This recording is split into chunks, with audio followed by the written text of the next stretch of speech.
when the operation of the machine becomes so odious, makes you so sick at heart that you can't take part. You can't even passively take part. And you've got to put your bodies upon the gears and upon the wheels, upon the levers, upon all the apparatus, and you've got to make it stop. And you've got to indicate to the people who run it, to the people who own it, that unless you're free, the machine will be prevented from working at all. Australia's best independent news and opinion radio show, The Daily Australian, with Nicola Charles and Jason Olbourne. Well, hello, that would be us. We are here for episode 130 of The Daily Australian, and it is July the 10th. And I think that means that we are going to have a ton of news yet again to get out there, to discuss and to work out where we are going and if we're in trouble, which it always seems that we are, and how we're going to get out of it. Nicola Charles, welcome back and happy Thursday. Happy Thursday, everyone. Oh, we're careering towards the weekend. This is us showing up for you, the viewers of the Daily Australian, and we love to do it. And my goodness, Jason, there is so much going on globally. And you know, I don't like the word globally very much. We've got Jim Ferguson outside the courtroom of the UK in Holland because there's a guy going up against Bill Gates and Klaus Schwab and Ursula von der Leyen. We've got Christine Anderson and co of the European Parliament trying to bring down Ursula von der Leyen as president, unelected president of that body. And we've got everything going on in US politics, which obviously we always go into in detail. And I am getting intel from my military sources in America like you wouldn't believe. So all of this stuff that I've never believed for a long time, Jason, which is that the military, because everyone's like, where's the military? All this stuff, where's the military? Where's the US military? From what I'm being told, they're behind. A lot of them are the good guys. Not all of them are the good guys, but there are about 200 generals that are the good guys. And when I read that from a very reliable source, I was like, yay, there's somebody out there, Jason. Well, we're stuck in the middle of this war. It's an information war, but it's a whole lot more than that. And the theory goes that Trump is the front man for whatever this movement is, and the reasons for it was to prevent a coup d'état. That would be the last thing that you would want to do in the country that effectively is the global policeman. So there's got to be another way around it to restore the republic. And so we are here right now, and of course we are at what some are now saying is the end game, the denouement of this movie, where you now have a criminal investigation on the former director of the CIA and the former director of the FBI for their involvement in trying to bring down the presidential candidate who became the president of the United States. And we knew that back then. We were hoping that we would get a better result way back in the first term of Trump. And of course it didn't happen. And then Biden gets elected. And so you got to sit it out. And here we are. So this is erupting. This is a big story, and it happens as on official levels the Epstein files case was closed, and the very next day the whole Brennan-Comey thing opens. Now the thing is, if the Epstein files, if there's nothing there, right, it can only be that evidence has not been found or it has gone missing. And the people responsible for having that information go missing would be none other than the James Comeys and the John Brennans, the heads of the FBI and the heads of the CIA. So whether or not they're going to give up that information or not remains to be seen, or whether or not it doesn't even come up at all. But the fact is we're dealing with the same cast of characters. That's what makes this so interesting, because why do you close one thing down, make the whole world turn against you, against one of your lead promises that have gone way back? And the fact is that they have said that human trafficking is the scourge on the earth, the Trump administration. Goodness me, Ivanka Trump talked about it in the first term, and Trump did as well, and then go completely the other way and pretend like there's nothing there. Now, the elephant in the room in all of this is that the Prime Minister of Israel, Benjamin Netanyahu, is the man in the hot seat with all of it. Because if all this goes back to Mossad, September 11, JFK, even to some extent the whole COVID story, and certainly the Jeffrey Epstein story, if the evidence has been destroyed in what the FBI was holding, well, how do you get to that evidence? You either get witness testimony, genuine confessions, maybe Mossad is still holding their own evidence, and maybe the NSA, which apparently they have everything, they have it, and it has to be released under certain terms. I am wondering in all of this if the whole Israel for last thing is if Netanyahu is in a corner, or if the world demands it and Netanyahu is considered to be the most evil man on earth. And then he says, just at the end of this whole movie, oh, by the way, are you looking for the Epstein evidence? The world goes, of course we are. Well, as a matter of fact, here it is.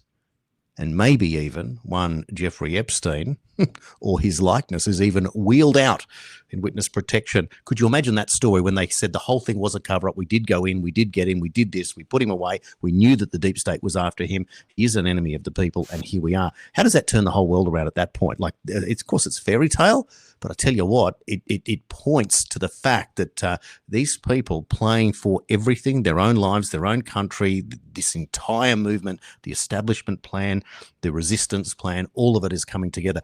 One stage you think Trump and Putin are working together.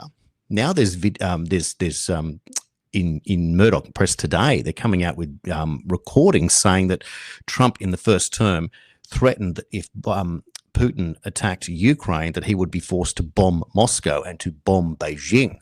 So these people aren't necessarily friends or working together like we're talking about. None of them are.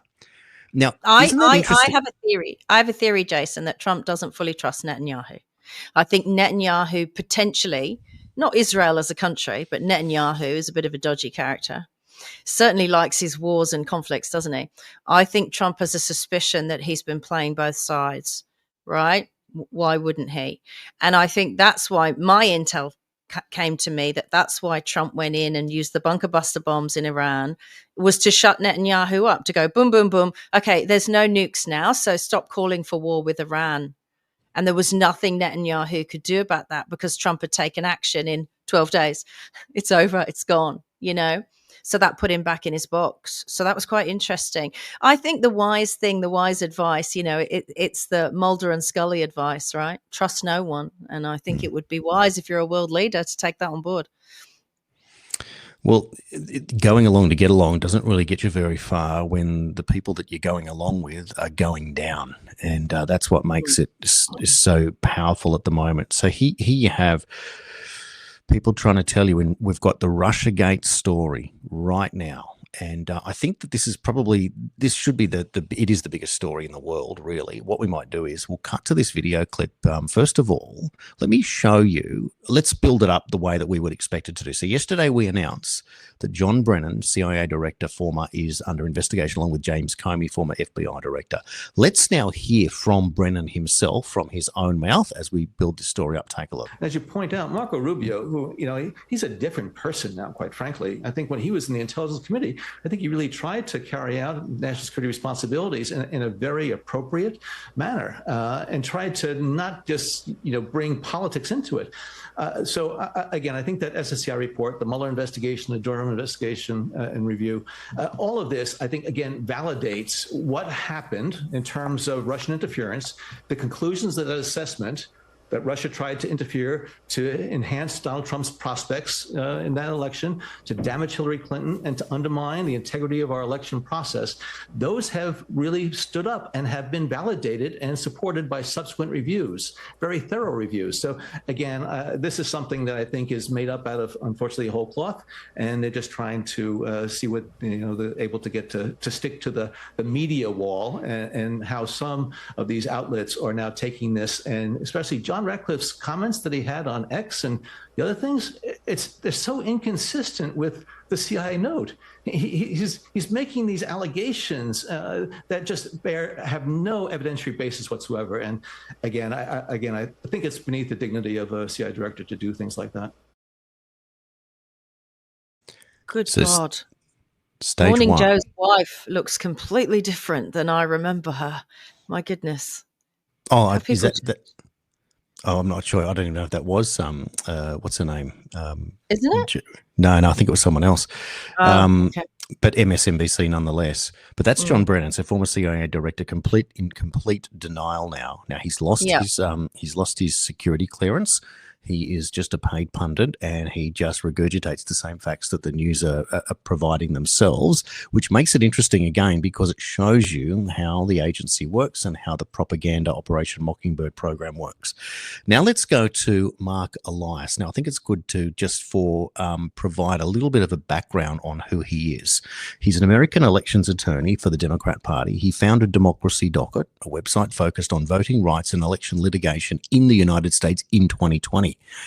He left his position as a partner at Perkins Coie law firm to start the Elias Law Group in 2021.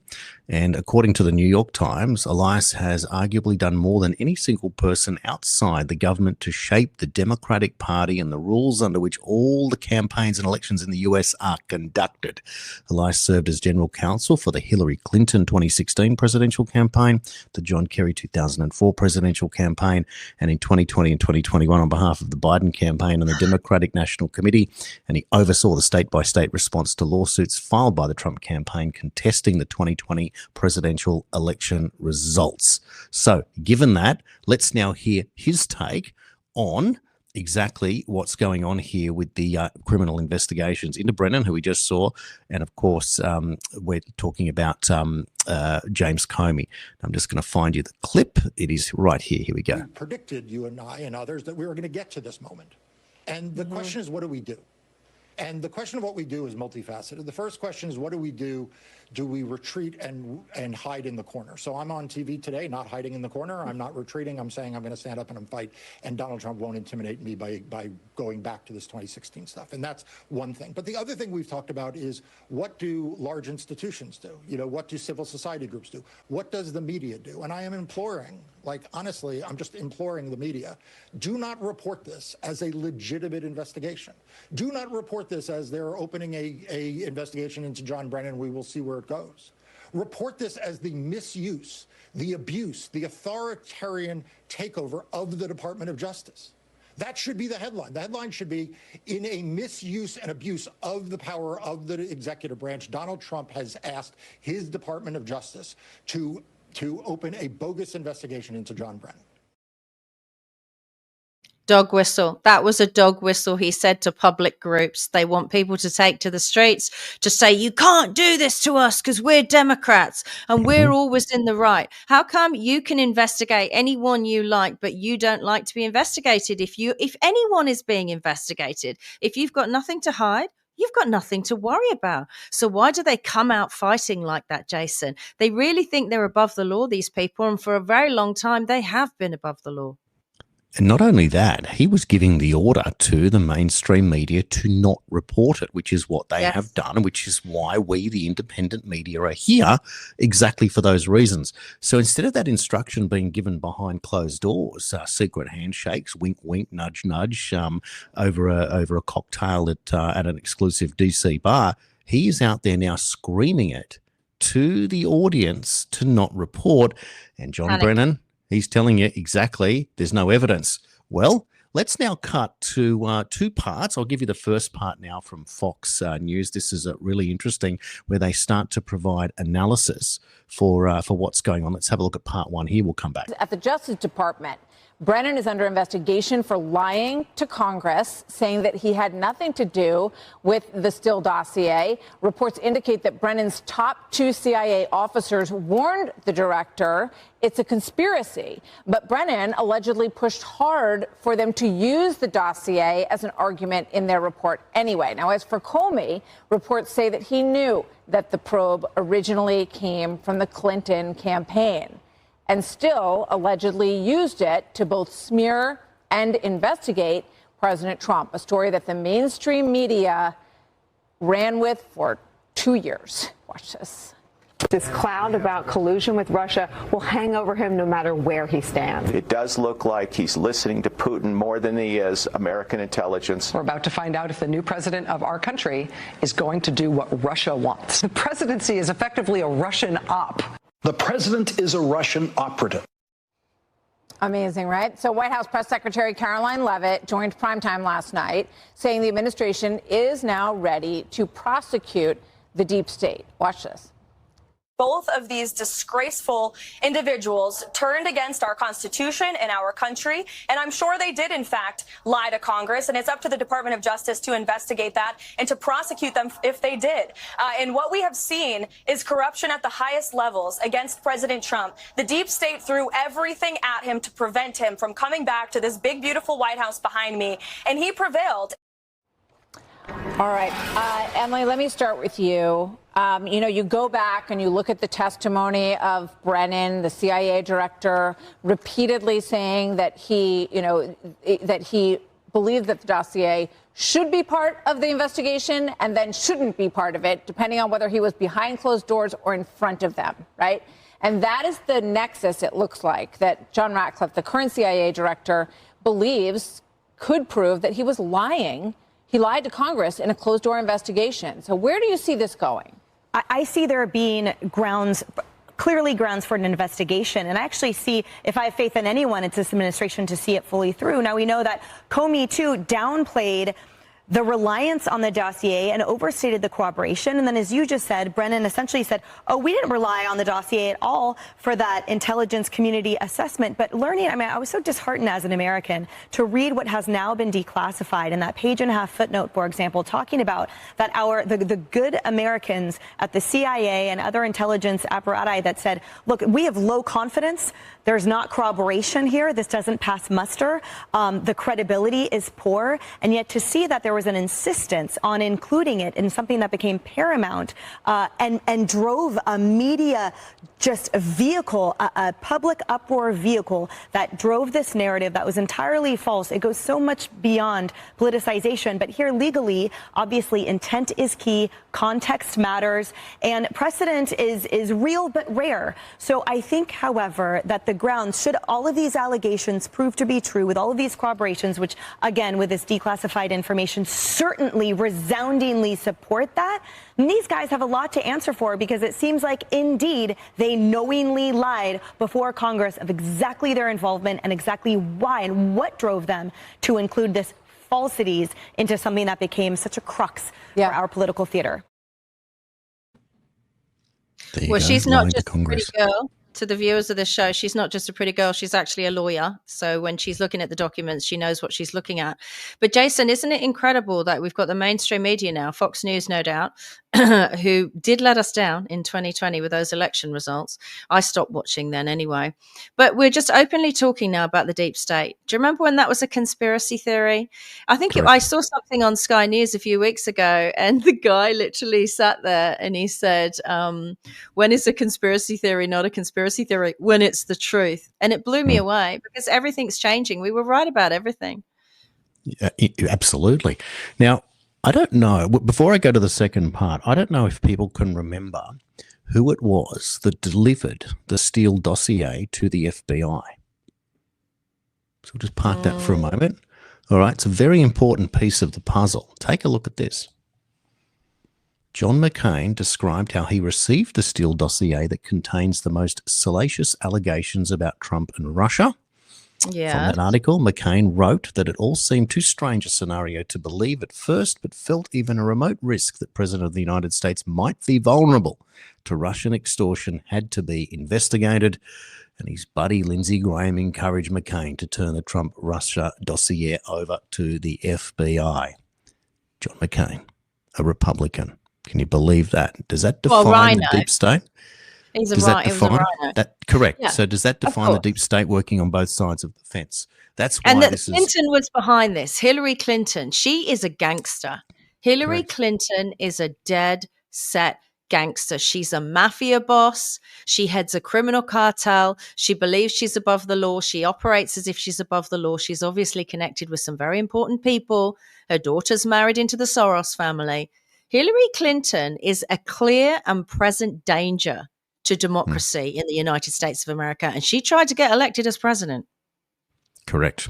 Well, let's play you the second part now, the final part of this this segment here from Fox. Joe, I think about the media, and I think about Ben Rhodes, I believe it was, saying, we sort of look for this cycle between the press and what we have our folks saying who are in the inside, right? And it creates this nexus where everybody is believing this whole environment of this Russia collusion that really did fall apart under the Mueller investigation. I mean, just to boil it down, the question is, the CIA director and the FBI director, were they colluding on their own to create an environment where they built this narrative about Russia collusion and they kept feeding it from every direction in order to block the Trump administration? I think we can answer that question definitively by looking at the way that James Comey, the head of the FBI, former head of the FBI, fired, and James Clapper, who was the head of the DNI, and then obviously John Brennan, head of the CIA. What did they do after they left their positions or were fired?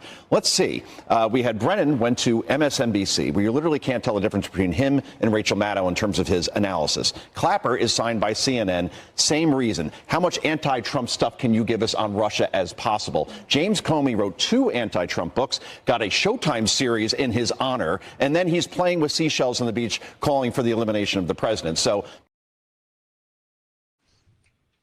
what was that thing that Nancy Pelosi said? Do you remember? I was just trying to look it up while the clip was playing. When Nancy Pelosi said publicly that there's a way you can put out a false narrative, a story. She had a name for it. I can't remember. I'm disappointed in myself because I was so shocked at the time about as soon as you put a fake story out there and then the real media pick it up, it's essentially fact.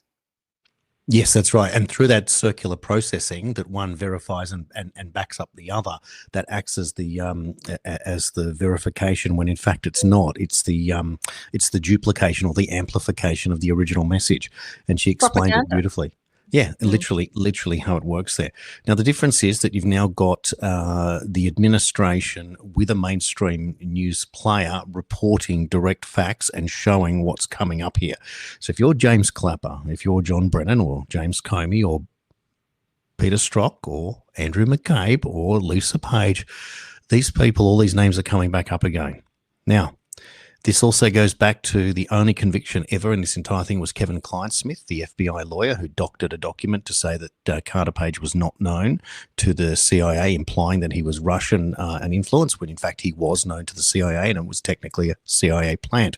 Kevin Clinesmith received a 12-month bond or something like that that was actually placed retroactively. So whilst he was waiting for this thing to happen and pled guilty, so in other words, he was already back working in Washington, D.C. by the time he was convicted, more or less. So that shows you. All paths, of course, lead to who gave the order. And that means that one former president, number 44, is in the frame. That all leads back to Barack Obama. Now, Obama may not even be the top of the tree at that point because Obama has to give the order, but he's pressured by Hillary Clinton, who's paid for the dossier. That's why Mark Elias is screaming from the top of the tree, who's the guy that we just played that clip before, who worked for Perkins Coie, which was the law firm that gave the order to get Christopher Steele. So they're all in on it. So Hillary's in trouble. Obama's in trouble.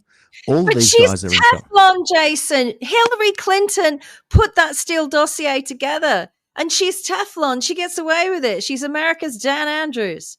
Well, nothing will ever happen to Hillary Clinton. She's been an Eden mole for her entire life. When you say that, I think of that investment when you have an investment ad on TV and it says past performance is no guarantee of future success. So whilst Hillary has, for sure, she's evaded everything all along. I don't think that necessarily is the case going forward. And I'm always reminded of Q post number 1 that says that Hillary Clinton somewhere in October is going to be arrested tomorrow and the borders have been secured in case she goes for a border run. So let's see how that plays out in October. But I tell you what, we're already in July. That's only 3 months away. So this thing's heating up. We are seeing things like Michael Flynn, we were told, was going to come out. Michael Flynn's coming out. We're being warned about weather manipulation, etc. We've seen stuff coming out. We've now got the CEO of Rainmaker denying any involvement in the Texas floods, and we'll play that clip for you in a moment. The UK Parliament? The UK Parliament, the same thing, a warning of future pandemics and floods and other situations.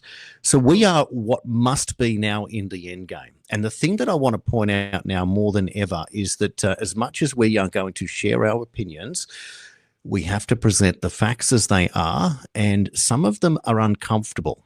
of course. And the Epstein story, no less, again, is what's getting everyone's nose out of joint. I've seen all of these people that I follow. Tom Renz is complaining, is another one today. There were others that I can name, for example, who aren't seeing what I'm seeing. Now, you know that on this show that I have a few sources, some of which you know, some of which most people don't know, where I go to look for American analysis. But I'm a big fan of Jacob Creech, who is known as Clandestine, and I have reached out to him to try and see if we can get him on the show at some stage. But I want to put this little thing up that he did because it deals with subterfuge, and that is deception. And I think that it's important to understand Trump from another angle that Clandestine's been able to put up. Take a look at this. I'll read it to you if it pops up on the screen. It did. Okay, so therefore, I'm not seeing it at my end. That's one of the bugs in the system. So I'm just going to call it up separately, and I'll read it to you while you can see it there on the screen. Apologies for that, everyone. It's gone off now, but it was on, and then you took it off again.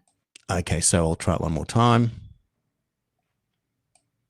Yep, I can't seem to see it there, but let me read it to you anyway. He says, I find it hilarious when people diminish the idea that Trump engages in subterfuge, or as they call it, 5D chess. When just 2 weeks ago, Trump played with the minds of the entire world and pulled a rabbit out of a hat with Iran using feints, misdirection, calculated leaks, etc. The situation was secure the entire time. Trump already had deals made with other nations of the region. He had assurances from Putin before he struck. But if you checked social media, you would have assumed that World War III had already started and the world was about to end. The public were completely blind to the operation that was going on. The idea that Trump does not engage in strategic deceit is just objectively false. He has proven time and again that he deploys subterfuge, and we saw the great example of it literally just 2 weeks ago. All I'm saying, he says, is things are never as they initially appear. There's a shadow war going on, and we as the public only get to see pieces of it. Now, I have to agree wholeheartedly with that, and one of the reasons is that we read early on that that there was no way that the general public would be allowed to know of the severity of the crimes committed against human beings, the people, and it would put people in hospital. It literally said that. And as much as we want to get to the bottom of it, I do wonder at this point that Russiagate, which is going to take people down for spying, which is a government scandal, these people have already been removed from office, security clearance is already gone, Trump has already been awarded by the Supreme Court now that he can do mass sackings of government employees. That's now been okayed. So all of the deep state are going to be sort of removed slowly and surely, and it's heading somewhere very, very important. So there is no way in the world, no way that we're not going to finally arrive at bad people at last being held to account. Otherwise, we don't get anywhere after this. At the end of the Trump term in 2029, we go back to the way it was, and there's no way that is going to be the case. And how do I know that? In a moment, Nicola, after you've responded, I will play a clip from Susie Wiles, the Chief of Staff. I think it's an important one to sort of just piece together where it's going. But that's my take so far on what we're seeing. The reason people can't let the Epstein debacle go, whether it was an operation or just a creepy guy, as Trump refers to him, is that children were harmed. And we're sick of children and adults and babies and pregnant women being harmed, and we want to see justice and for people to be held to account. And so that's why they can't let it go. I also get my intel from sources. I have a UK military source, an Australian military source, although he's gone very quiet lately because I talked about him a lot for a few years in the pandemic, because he gave me great info about the pandemic ahead of time and also the voice of Parliament. So he's probably gone off to do his job now and he's quieter, and that's fine. And my US intel is still coming in. Now, one of these guys is so detailed that I thought, oh, he must be crazy. This guy must be crazy. He couldn't possibly know all this stuff. He told me that the Russiagate scandal would break and that arrests would ensue, including James Comey, between the 6th and the 10th of July. And he told me that in May. Now, he's also told me, based on that intel, because I apologized to him last night, and he said, you don't need to apologize, that in August it will explode and it will be revealed that the 2020 US election was stolen, and that there will be so many disasters and so many huge pieces of news, because the bad guys, the deep state, own the news networks. I think we know that. We certainly know they don't own this news network. And they will do everything they can to distract from the fact that, yes, the 2020 US election was stolen.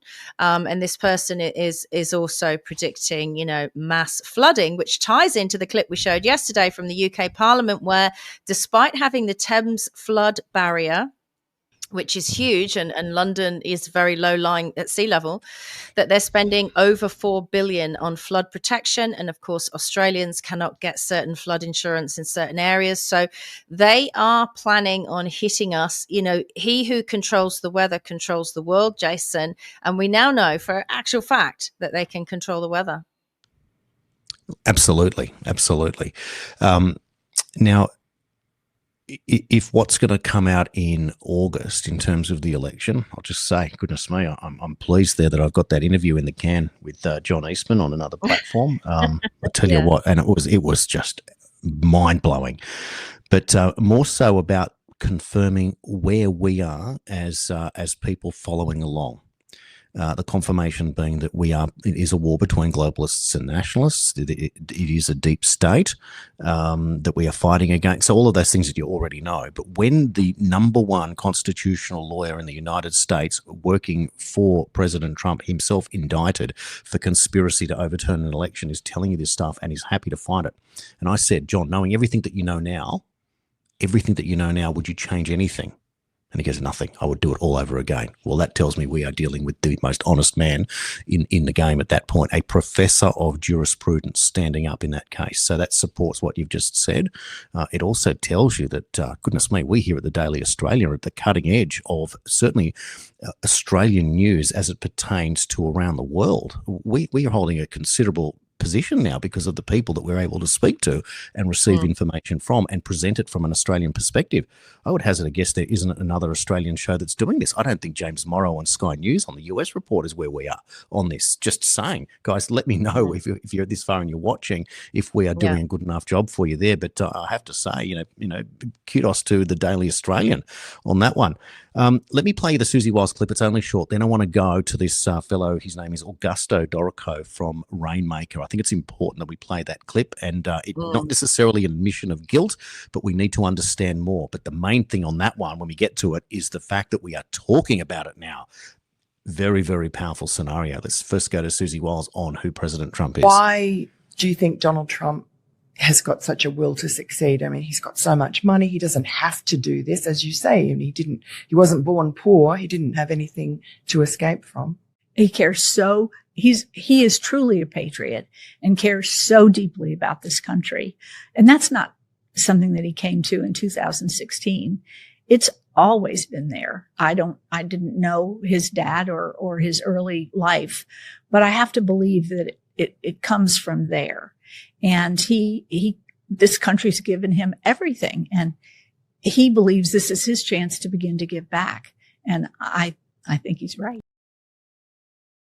Look, I know people get angry when you, in particular, Jason, sound the horn on Donald Trump and you're a fan. And I was always a fan and tried to get him reelected in 2020.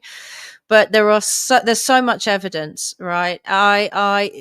Donald Trump is from Scottish heritage. They are passionate and emotional people. I just a couple of days ago shared a clip of him when he was just a young business guy. And yes, he was born with a silver spoon and all that stuff.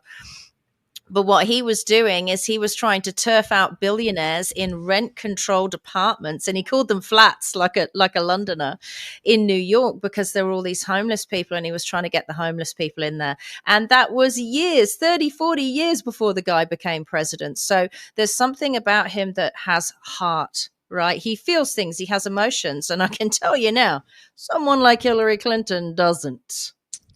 Well, absolutely. Now, I'll make this point and I'll make it again for all of those that want to beat me up over the Trump stuff.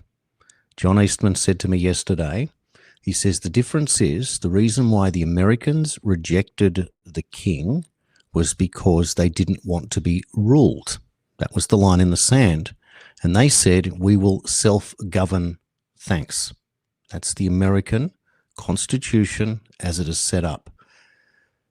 If you're not Trump and you are the establishment, as John explained, you are for a one world government controlled by, effectively, the communists. And he named the World Economic Forum as part of that plan, which is this ruling scenario. So I will We're say a this, self-governing colony here in Australia as well, Jason, supposedly. by definition, which means that there is scope for us to have a Trump-led changing of the guard. But at the same time, we are part of the king who is meant to rule, even though there is a line in the sand that says there is self-rule, and it's just part of a commonwealth, so to be part of that. So that's the line in the sand. So I'll make this point. For the next 3.5 years, this is our moment. This is the only time we're ever going to have that open door, that door left ajar for us to change what's changing. Now, we saw yesterday in that whole thing about the using your rent as credit to get a mortgage is a massive thing. That is a huge financial leap forward for people who otherwise could never get out. And that only came through the Trump administration, and hopefully that will spread around the world. And I hope that my kids, if we are struggling as a family, to be able to help them get deposits together and to get them qualified to, if they want to buy a home, that is something that will be a benefit to my kids, which I therefore hope is a benefit to all people who want to have their kids be able to put a roof over their head. I go a step further, and I'm an idealist when it comes to that. And I want my kids to pay their homes off at 30, something that I'm not able to do. I'm still trying to pay mine off, but that's the point. That is the whole point, because when you are free of debt, you are free of the rat race, and then you are free of being controlled or coerced to do anything at that point. That's where I see this whole thing going. But I look at it this way. If you want to oppose whatever Trump's doing, and you do that out of scrutiny and honesty and decency and reporting and et cetera, that's great. But this is that one moment. I just find that I will be on the bandwagon, whatever it is, to let him do what he's doing and report on it the best that I can and provide perspectives when people are confused. I think that's my best way forward. And there are other people that are going to determine to bring him down, and there are others that want to crack MAGA, and there are others that want to now support Elon Musk and go down that pathway and think that Elon Musk is the savior. Well, it's go and do it.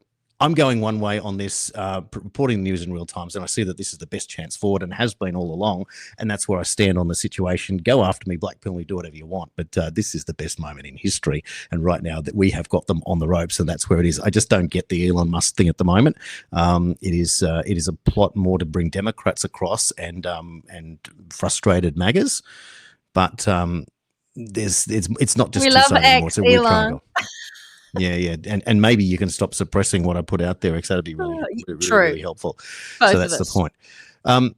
So let us go now to the clip of the Rainmaker CEO. This is very important based on what's happening around the world. Texas, we've seen floods in New Mexico. And now, before I put that up, actually, I should just give you this quick graphic. There's warnings of flooding now in the DC, Washington, DC region coming up. That's where it's been predicted right now. Flash flood warning right there. So this is exactly, this is topical.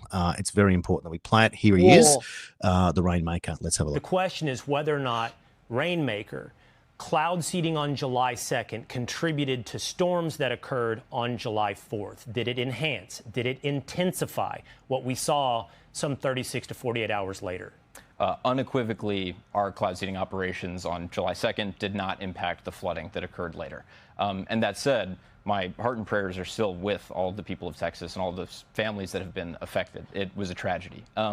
But in cloud seeding on the 2nd, one, we are regulated by the Texas Department of Licensing and Regulation, and we have what are called suspension criteria, where if there are National Weather Service flash flood warnings or severe storm warnings, then we cannot operate in those areas per the restrictions and regulations we have.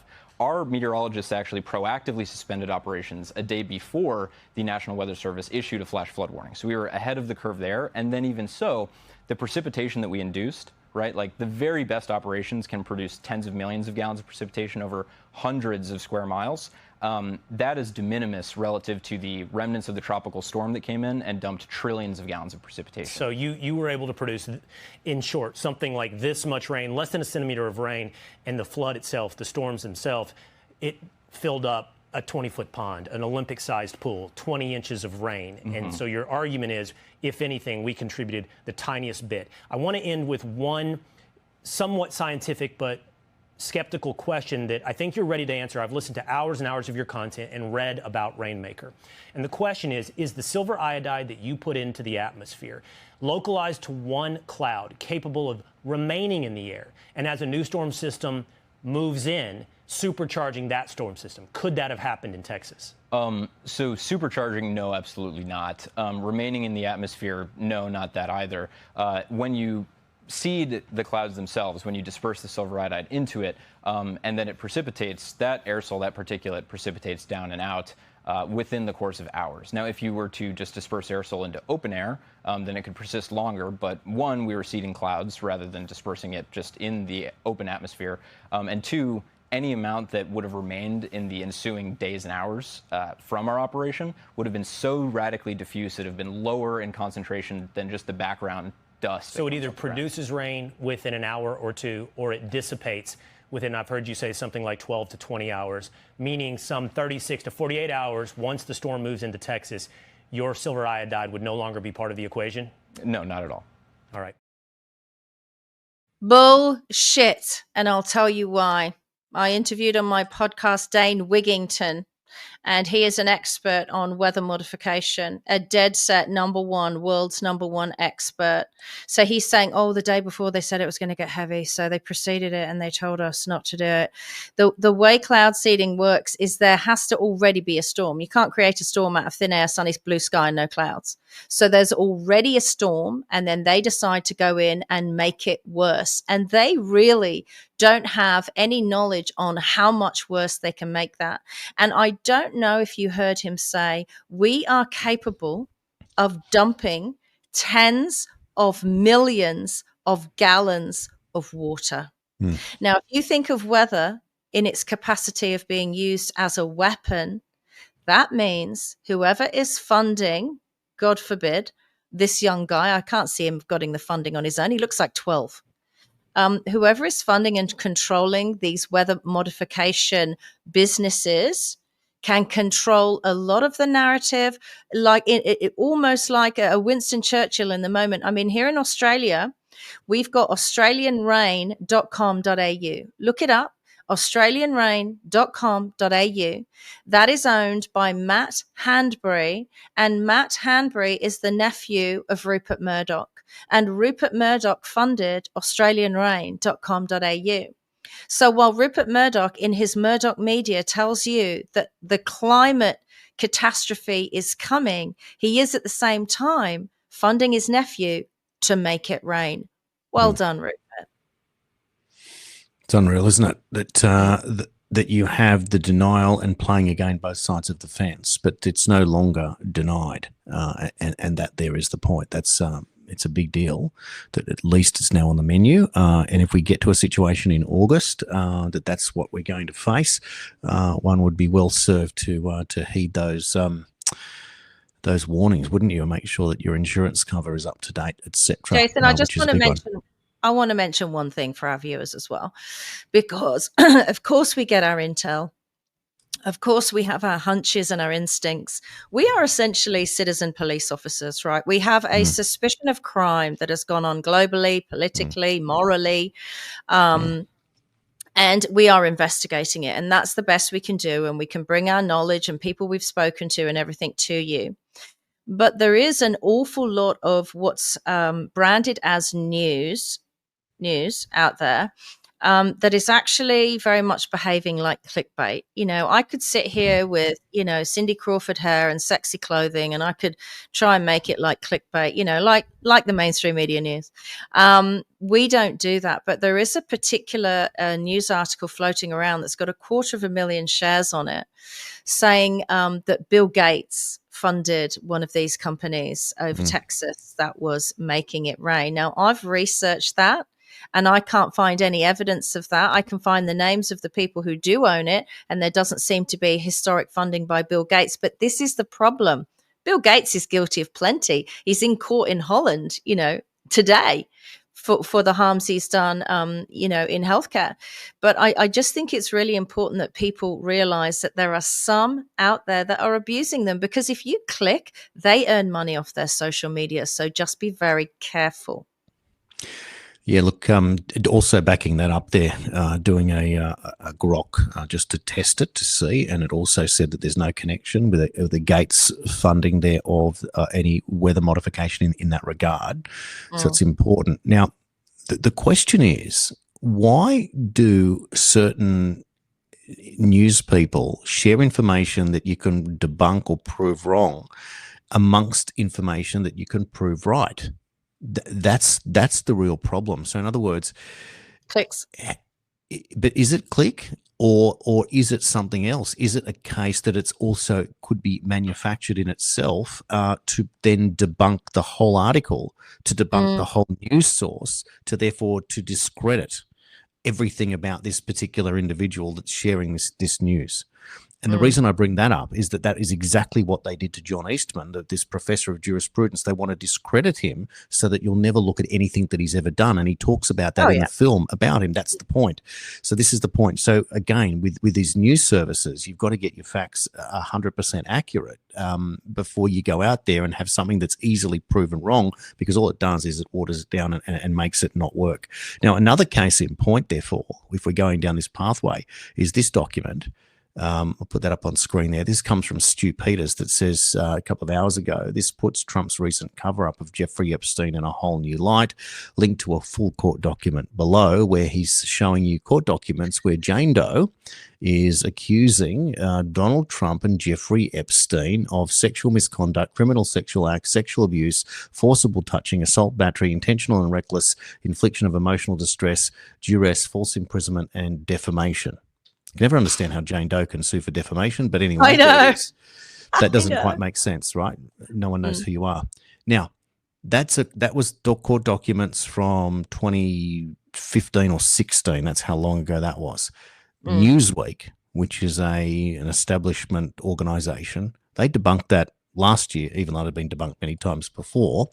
And they say the facts, although the court documents are genuine, they are not from the release of documents unsealed this week, and crucially are from a dismissed legal filing that was dropped more than 7 years ago. For context, a lawsuit was filed against Trump in the lead up to the 2016 election and included claims that Trump raped a woman when she was 13 years old in 1994. At the time, Trump's lawyer, Alan Garten, responded to the lawsuit by saying that the allegations were categorically untrue. And the second part, the anonymous plaintiff, identified only as Katie Johnson in the initial legal filing that was dismissed in California, and Jane Doe in two subsequent filings, said that she was raped by Trump during a party hosted by the now deceased pedophile Jeffrey Epstein at his New York City apartment. The filing posted on X was from an initial filing that was dismissed in California. So it was shown to be false. It was made up. And that there is the point. And what did Stu Peters say? He said this is 3 hours old. No, Stu Peters 3 hours ago posted this old court case to make the presumption that this is the reason why Trump got rid of the entire Jeffrey Epstein thing. So from Stu Peters, like that is what we call confirmation bias. That is going with what presumably looks like facts to support your narrative that is demonstrably false. So in other words, he's trying to make an assumption that does not apply, that provides no reason whatsoever. It was already in the public domain, already dealt with many times before, and would have been brought up. And the thing about this whole thing is, if they ever had anything on Trump during the Biden years, that's what they would have used, whilst they were instead using E. Jean Carroll and this ridiculous civil suit. The fact that apparently that he assaulted her in a change room in a department in a shop. In a shop, of course, because that's what Donald Trump would be up to. And then she doesn't remember the dress, the year, the dress that she said she wore hadn't yet been created or invented by DKNY. Like the whole thing nonsense, and he's meant to pay her $80 million. So that's the sloppiness that we're talking about there. Look, we're not saying that these people are never guilty of any indiscretion or crime or whatever, but you really can't. Something really has to be proven, right? That's what we're saying. Something really has to be proven, because otherwise it's just slander. That person was asking for defamation fees. I mean, that was defamation in itself. And I'm sure that they weren't chased for defamation, and that's worth a lot of money. So you've just got to be really careful. Look, I understand some of this stuff. If you're against someone like Trump, or you're against someone like Bill Gates, or you're against someone like Hillary Clinton or Ursula von der Leyen, I'm the same. It looks fantastic sometimes when a piece of news comes across your desk or your phone and you go, yeah, got him. This is going to be great. Look, they're arseholes. You've got to be really careful. You've got to check and double check. I even had to say this stuff to my husband. For some reason, whatever X he's on, he always gets sent loads of rubbish. And I'm like, oh my God, he always checks with me. Thank God. And I would say, no, that's not true. No, that's not true. And the one I was talking about earlier, where they were talking about Bill Gates being responsible for the Texas deaths, That's one I've always said. I'm not going to name them, but that's one I always say. You can't believe anything they say. I mean, it looks good on paper, but it's just entertainment. We said this yesterday. A lot of this is just entertainment. It's sad, isn't it? But we need to. We're all trying to affect positive change, and that's the point. That's what makes this so difficult. Now, look, actually, we should go to the Netherlands now to give you that summary from Jim Ferguson there, where he's talking about Judgment Day in the Netherlands. A historic case begins Wednesday. Pfizer baller Mark Rutte, Bill Gates, Ursula von der Leyen, a deadly batch cover-up system on trial. And in the ancient halls of the Leeuwarden Court, a seismic legal battle begins, and at stake the truth about the vaccine injuries, the collusion between big pharma and governments, and the names that gambled with millions of lives. And specifically, batch EMO is 477, the killer batch that allegedly triggered a trail of death and silence. That's a big deal. And Ursula von der Leyen is named there. Let's play a clip that I was going to play yesterday. I'll bring it up for you for today. Here is Ursula von der Leyen now. So today, we can all make our own judgments about the merits of the motion in front of us, and each of us can come to our own conclusions about its real intentions. But what we have just heard from Mr. Piperia was clear for all to see. It is taken right from the oldest playbook of extremists. Polarizing society, eroding trust in democracy, with false claims about election meddling, attempting to rewrite the history. God. She's got some nerve. She's got some nerve. My God. I won't even say on air what she is. I know what she is. Yeah. We all know what she is. We only need to infer, but isn't that interesting? So she is now defending herself, much like John Brennan and Comey, etc., and others are having to do the same, and they are on the spot. So just her uniform is missing. Just the uniform is missing. Everything else is bang on. Exactly. Now, some more stories to cover in Australia now. This is another interesting story. The Indigenous Corporations Non-Compliance Report webpage has been deleted. A federal government agency has removed a report which shows 700 plus Indigenous corporations failed to report their 2022-2023 financials. Now, this is a massive deal that obviously reeks of corruption, cover-up, and non-compliance, record-keeping, etc. And if you are handing over millions and millions of dollars, you need accountability, and you cannot cover it up. So these people are now put on notice. That is a big deal here in Australia. So it's being reported yet again, and you won't see that on the mainstream necessarily, but we're covering it for you here. And another story that I want to bring up for you now. This is different. This is an underworld source claims that Sydney dad Dylan Chaup was caught up in a Victorian drug syndicate's battle to find a stolen stash of meth.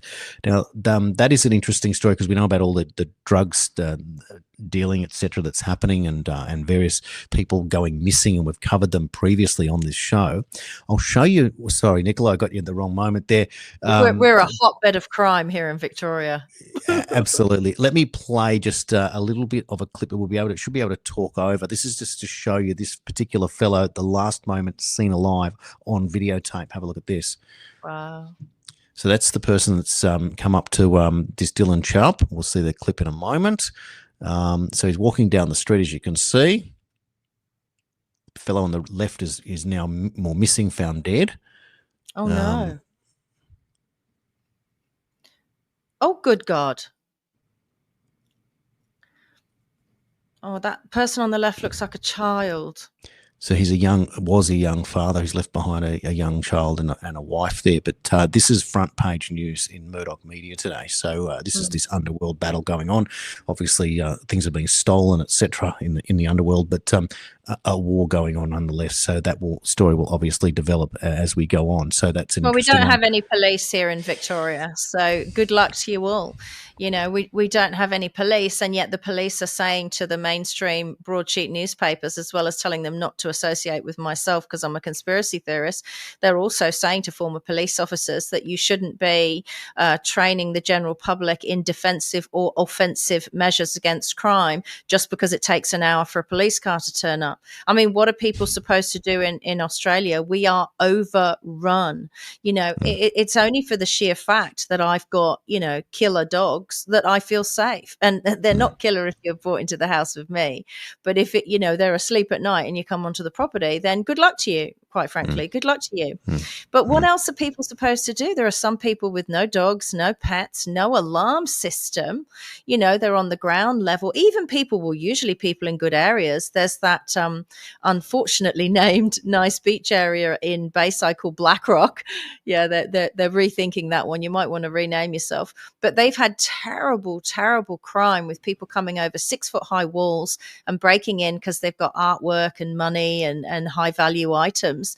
And the police can't do anything. I mean, what are these people supposed to do? That's why there are calls, Jason, talking of the 51st state, for Australians to be able to have their Second Amendment rights, as Americans do, to self-defense, to be able to buy guns for home defense. And I think it would be wise for the Australian government to allow that, because these weapons would be registered, they'd be paid for, you'd know what addresses they were at. Because if you don't, I hazard a guess, and I don't know this, but I hazard a guess there will be a lot more illegal weapons being kept in homes for defense. Right? Because people are desperate. The crime figures here are appalling, and home invasion is one of the highest ranking offences. It's unreal, isn't it? To think that this is the safe and innocent Australia. We have to even think like that, but we have encouraged it at the same time. We've opened our doors.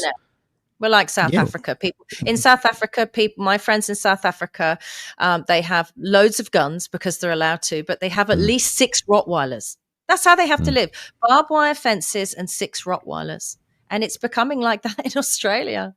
And any wonder why the climate crazies are telling us that owning a pet is bad for the environment? Get rid of your dogs. Well, the government, I don't know if it's Victorian or federal. I think it's Victorian. They're actually trying to pass legislation that you can only have 2 dogs and 2 cats and no more. So if someone arrives with a weapon on a property and you've only got 2 dogs, it's easy to take out 2 dogs. So that's probably why that's happening. Oh, gosh, it's incredible. Now, back over to the US, and we learned that the doctor who was looking after Joe Biden has decided, Dr. Kevin O'Connor, to plead the Fifth at his deposition before Congress. It's now clear that there was a conspiracy to cover up President Biden's cognitive decline after Dr. Kevin O'Connor, Biden's physician and family business associate, refused to answer any questions and chose to hide behind the Fifth Amendment. The American people demand transparency, but Dr. O'Connor would rather conceal the truth. He took the Fifth, and when asked if he was told to lie about President Biden's health and whether he was fit to be president of the United States, Congress must assess legislative solutions to prevent such a cover-up from happening again. We will continue to interview more Biden White House aides to get the answers Americans deserve, and that comes from James Comer himself. So that's unbelievable. And there's Dr. Kevin O'Connor with Joe Biden taking the Fifth Amendment, meaning he's not going to answer questions in relation to whether he was told to lie about his cognitive decline. Well, he's one of them. We don't need his testimony. He's one of them. We could see Jill Biden used to have to escort Joe off the stage because when he turned around, when he finished delivering whatever mumbo jumbo he was delivering, he couldn't find the exit. So if you're telling me that the commander-in-chief of the United States of America couldn't find the exit, you talk about 200 generals backing Trump and being behind him, saving the republic. Who were the generals that were running the show for Biden? Those are the names I want to know. Yeah, some pretty ordinary ones in there, Lloyd Austin and others. Just unreal. Now, where was I going to go? Oh, that's right. So just some announcements, because we're waiting on the tariff discussions yesterday with Australia and the 200% touted for Australian pharmaceuticals. The US government's announced tariffs on certain nations: Iraq 30%, Libya 30%, Brunei 25%, Algeria 30%, Moldova 25%, Philippines 20%, Brazil 50%. Tariffs. Brazil nuts. Yeah. Oh no! Oh no! Yeah, there you God, go. So coffee's going to get really expensive, Jason. Coffee. Oh my God. Well, there's a few other substances that come from Brazil that hopefully will be more expensive, but I'm not sure they pay tax on those. well, that's right. And then of course there's Colombia, so we'll see where that goes Yeah. as well. Just on grocery prices, I noticed that the butter that I normally purchase just jumped up the other day, $6.40, and then I went to get a couple more, $8. How does it go up 20% overnight? And the price of butter is one of those things that it's more than a stock market, more than a fuel price. This thing goes up 20% at a time. I remember I was It's good paying for you. $2.50 for a 500-gram block, maybe 10 years ago. And then it was suddenly, COVID had doubled to $5, and then it was $6, and now $6.40, and then $8. And I know some of them are $10 a block. The price of coffee beans at the supermarket had gone up 25%, and then another 25%. And we're trying to be told that, there's no inflation problem. Inflation's fine at 2.4%, so we don't need to drop interest rates whatsoever. I buy this tiny packet that's my only chocolate treat I have left because I've gone all healthy. A tiny, tiny packet, and they're organic, so you might think that's fancy because Bill Gates bought all the British chocolate companies, if you don't know. So be careful with your I won't mention the name, but the famous purple brand. Be careful. I get this tiny packet, and they are real raspberries wrapped in dark chocolate. A tiny packet that's like 20 bites, and it's $14. And I think, God, that's a massive treat, isn't it? Is it terrible that we're talking in these terms of whether we can afford a treat? Right. But none of us can give up coffee. My big jar of coffee that I buy, which is just an instant coffee, because I'm like a truck driver, I just like instant coffee, is $30 for the big jar. I mean, that's huge when you go in and do a shop, $30 on one thing. Why not? Absolutely. Well, the purple block of chocolate the other day, the 180-gram block, was right at the front near the registers, $8 a block. I know cocoa went up and they had a big increase, and they're always on sale, but $8. Who is paying $8 for a block of chocolate? Like, you just, at that point, you just say, no, I'm not doing it. Is it a block of chocolate? Well, who knows what it is anymore, but I just find that's just next level to think that some of these prices, and yet other items do go down, and yet how people are making ends meet, I don't know. And we are just left here in a downward spiral in our local community, trying to work out where do you go next.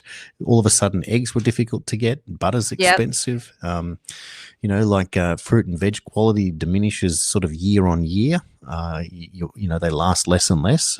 We got to make the effort to get to the farm to buy the fresh veggies, but it's just it's the effort to do it and fitting things in and working morning and night doing different things. It's just hard to fit it all in, but you just got to make the extra effort. You have to do it. Correct. The fruit and veg in the supermarket, some of it's been out there 2 weeks, maybe longer, the apples and stuff, and it looks exactly the same. That's not what's meant to happen, right? They've got this covering on it. There's a sticker usually that says appeal. That's also Bill Gates. Earlier, I was saying he wasn't involved in something, so don't blame it on him. He's involved in a lot of bad stuff. That's not what I'm saying. But this appeal stuff, this nasty stuff that they put it in like this oven and spray it with this, God, it's almost like paint, and it just seals it and stops it rotting away. You can't be putting that stuff into your body. I mean, even the mainstream media in Australia is talking about these PFAS, these microplastics and chemicals that find their way into our bodies. So you have to make the effort. It's difficult now because it's winter in Australia, but you have to make the effort with your farmers. Blueberry season will be coming. Eggs, that's all year round. You can go and get good eggs. And when you do go to the farm and get your eggs, the center is orange and it's really yummy and it's real. So it's worth the effort. I don't know about you, Jason, but our eating habits in our house changed during this 5-year war. We're collateral damage in what is, I'm rapidly beginning to think is the Great War of America. I feel like America is at war with itself, and we're all collateral damage because we're the leftovers, aren't we? Unfortunately, our countries seem to have been on the bad side, on the Darth Vader side, and they are resistant to come out of it. They are resistant to follow Donald Trump's lead. So I don't know what's going to become of us. It's very worrying. I reported this morning on my X account that Australia has gone into business with China on these prefabricated homes that are made of plywood, which they used to make, they used to put up in the UK, and they did end up lasting a while, but they're not warm. after the Second World War in the UK. And now they're building them in Australia as affordable homes because no one can get anywhere to live. I mean, answer me this. Why would the Australian government, this is Australia, why would they be happy being in business with the Chinese Communist Party, who openly and publicly keep slaves because they don't agree with their religion? So we've got people in chains. Now, if Australia had giant camps and were keeping people in chains because they didn't like their religion, would you expect Australia to be free enough to do business with the rest of the world? No, you wouldn't. If we had our Aboriginals in chains, or the Indian migrants in chains, or anyone else, or for a religious purpose, would Australia be seen as a good country globally? No. And America's at fault. You can put all the tariffs up you want. Why do we do so much business with a country that's okay with slavery while talking about truth-telling and reparations and the great apology for what happened with our Indigenous tribes? Make up your mind. Do you care about people or not? The West, before Donald Trump, doesn't have a defense mechanism. Like it pretends that anyone who's coming here only comes here on good terms. It pretends that there is never a possibility of an invasion.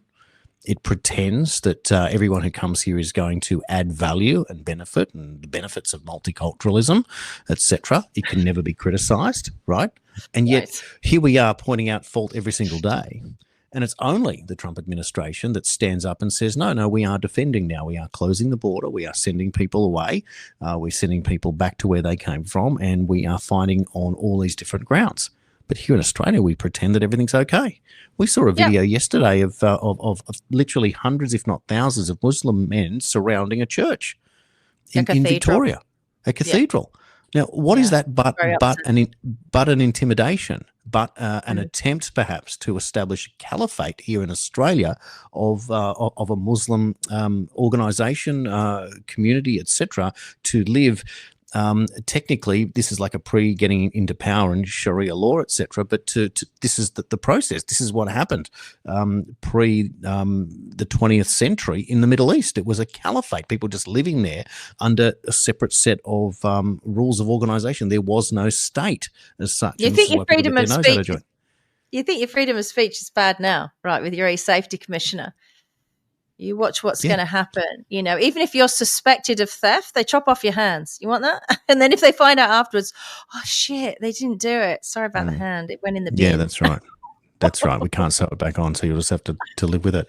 So we don't have this defense mechanism, and it comes a point where you do need to be able to defend what you have. And I don't understand why we are in denial, but maybe that's the idea of the West, the established West wearing their rose-coloured glasses, but at the same time always recognising that there's so many problems, so many wars, so many crimes being committed, criminality increasing. And at the very same time, those in power who have failed us on a downward trajectory non-stop our entire lives ask you for more power, and when you challenge them and say we can do a better job, they tell you that you're not qualified to, snuff you out, silence you, censor you, punish you.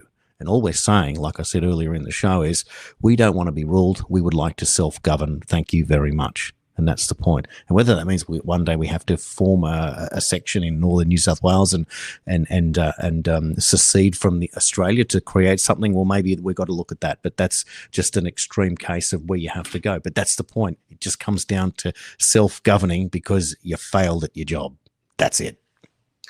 Well, they don't just want more power, Jason. They want more taxes, and they want so many taxes that they're now starting to call them levies. It doesn't hide the fact that you're trying to get more money out of people for doing an ever shittier job.